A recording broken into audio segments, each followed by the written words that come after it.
Here are today's top stories. President Ferdinand R. Marcos Jr. mobilizes government agencies to aid communities hit by the magnitude 6.9 earthquake in Cebu. Taal Volcano erupts briefly early Wednesday but remains under alert level 1. A new tropical depression approaches Luzon and threatens to intensify by Friday. President Ferdinand R. Marcos Jr. leads the aid distribution for typhoon-affected communities in Masbate. DSWD and DA are also on the move to provide assistance in the province.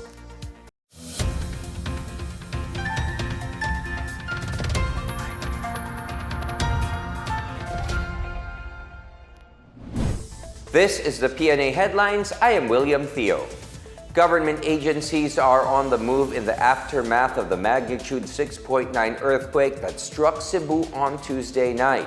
This as President Ferdinand R. Marcos Jr. ordered the swift rollout of relief and rehabilitation efforts in the province. John Danistan has the story.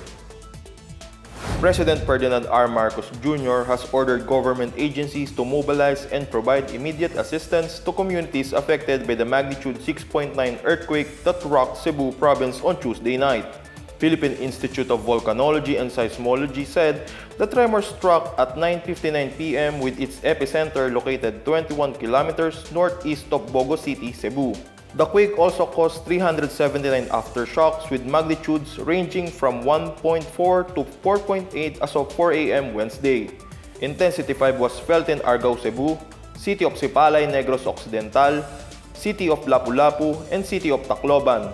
National Disaster Risk Reduction Management Council said it is validating reports of 26 fatalities and 147 injured from the earthquake.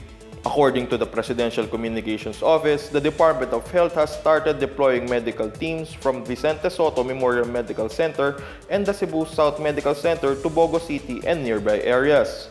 The DOH said the hospital staff, including doctors and nurses, have reported on their safety. The DOH Centers for Health Development offices in Central and Eastern Visayas are also coordinating with their counterparts in the Office of Civil Defense. Secretary Rex Gatchalian has directed the Department of Social Welfare and Development Field Office in Central Visayas to intensify the coordination with the affected local government units and augment their resources to address the needs of their constituents. Gatchalian said their disaster quick response teams are on alert and are set to assist LGUs in evacuation efforts. The Visayas Disaster Response Center in Mandaue City is also continuously replenishing its supply of family food packs. The DSWD currently maintains 379 million pesos in standby funds and 2.4 million boxes of family food packs prepositioned nationwide.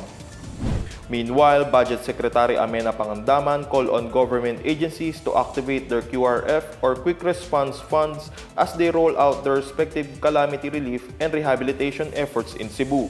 Those who have at least 50% left in their QRF balance may seek replenishment from the Department of Budget and Management.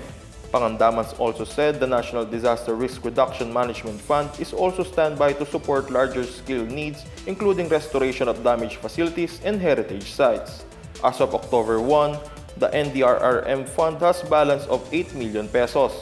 Agencies that have their own calamity funds including DOH, DSWD, OCD, Department of Interior and Local Government, Department of Public Works and Highways, Department of Education, Philippine Coast Guard, National Irrigation Administration, and the Department of Agriculture.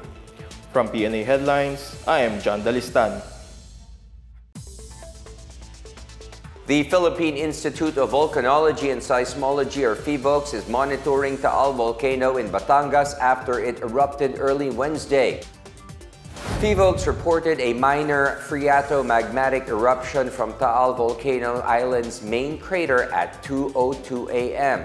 The eruption event produced a 2,500-meter high plume that drifted northwest. In its latest 24-hour monitoring report, a moderate plume rose 900 meters from Taal and drifted southwest. Sulfur dioxide emissions were measured at 1,892 tons per day as of September 30. Short-term inflation was also recorded at Taal Volcano Island. Alert level 1 is raised over Taal. PHilHealth warns of steam-driven, phreatic, or gas-driven explosions as well as volcanic earthquakes, minor ashfall, and lethal accumulations or expulsions of volcanic gas. It advises the public to avoid entering Taal's permanent danger zone, boating on Taal Lake, or flying aircraft close to the volcano. Meanwhile, a new tropical depression has developed east of southern Luzon and is on its way to the country. Pag-asa said Tropical Depression Paolo was spotted 760 kilometers east of Virac, Catanduanes. It is packing maximum sustained winds of 45 kilometers per hour near the center and gustiness of up to 55 kilometers per hour. Paolo is moving westward over the Philippine Sea at 25 kilometers per hour. It is forecast to move generally west-northwestward and make landfall over Isabela or northern Aurora on Friday. A high-pressure area to the north is also pushing Paolo to shift southward. Paolo may intensify into a severe tropical storm by Friday and may even reach typhoon category before making landfall, according to Pag-asa. Heavy rains are expected, especially over northern and central Luzon by Friday onwards. Paolo is less likely to directly affect the weather conditions of the country in the next 24 hours. Pag-asa said the country can expect 2 to 4 tropical cyclones throughout the month of October. Meanwhile, Bicol region, Eastern Visayas, Central Visayas, Caraga, Northern Mindanao, Aurora, and Quezon may experience cloudy skies with scattered rains and thunderstorms due to easterlies. Metro Manila, on the other hand, and the rest of the country can also expect partly cloudy to cloudy skies with isolated rains. President Ferdinand R. Marcos Jr. led the distribution of aid to families, local government units, and other beneficiaries affected by severe tropical storm Opong in Masbate City today. This includes DSWD's 10,000 peso cash assistance to 600 families in crisis and 2 checks totaling to 34.8 million pesos from the Department of Labor and Employment in Bicol to the Masbate provincial government for more than 6,450 tupad beneficiaries across 11 municipalities. The president also turns over 2 Starlink units to nursery elementary school in the city. Huwag kayo mag-alala, patuloy po ang suporta ng pamahalaan hanggat nangangailangan kayo. Hindi kayo basta't may iwanan na lang kahit na nakadaan na yung bagyo.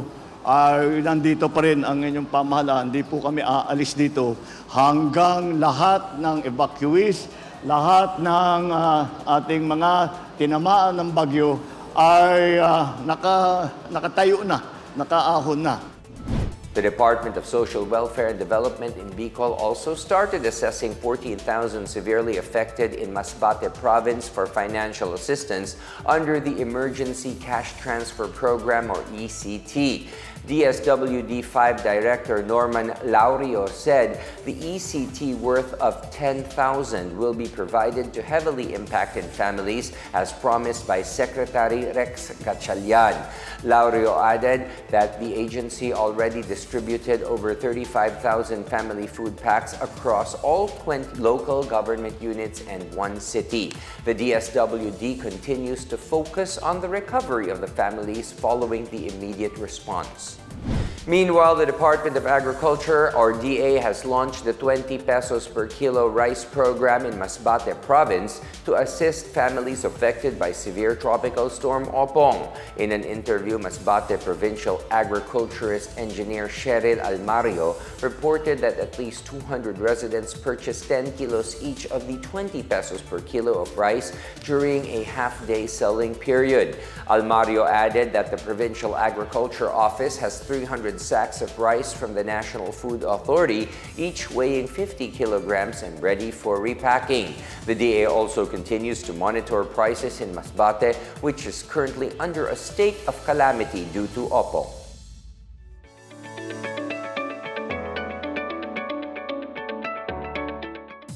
In our business news, the Department of Trade and Industry assured that the prices of goods in calamity-hit areas remain stable despite the closure of some business establishments.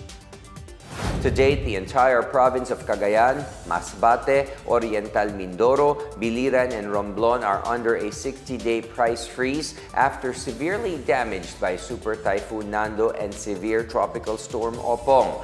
Included also in the price freeze are Pagudpud Town in Ilocos Norte, Dagupan City, Pangasinan, Calbayog City, and San Vicente Town in Samar, and Ibahay Town in Aklan.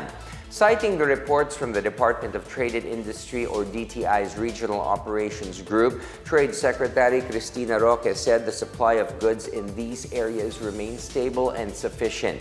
The agency continues to coordinate with distributors and retailers to guarantee stable supply of basic necessities and prime commodities, and reiterates violators in automatic price freeze will face penalties. In other news, the Philippine Health Insurance Corporation 11 and Bureau of Fisheries and Aquatic Resources, or BFAR 11, signed a memorandum of agreement reinforcing their shared commitment to extend health coverage to fisherfolk communities. PhilHealth 11 Vice President Harvey Carcedo said the MOA emphasizes the importance of interagency collaboration in ensuring the marginalized sectors gain access to the full benefits of the National Health Insurance Program. Carcedo emphasized that fisherfolk will no longer live in fear of hospital bills and can now enjoy peace of mind through health protection. Meanwhile, BFAR 11 Regional Director Reni Garcia, represented by Fisheries Management, Regulatory and Enforcement Division Chief Dr. Elaine Vera Belvis, noted that the collaboration reflects both agencies' dedication to protect the welfare of fishing communities. Garcia added that they need to ensure that every fisherman and their families will have health and financial protection that comes with their hard work and perseverance.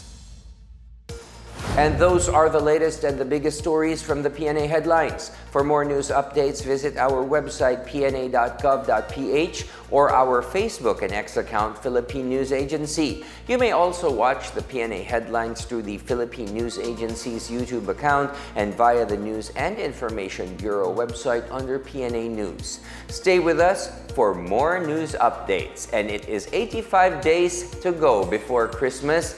Even in the shadow of hardship, may the light and promise of our Savior's coming birth bring you peace, strength, and renewed hope. I am William Theo. This is the PNA Headlines, bringing you stories that unite the nation.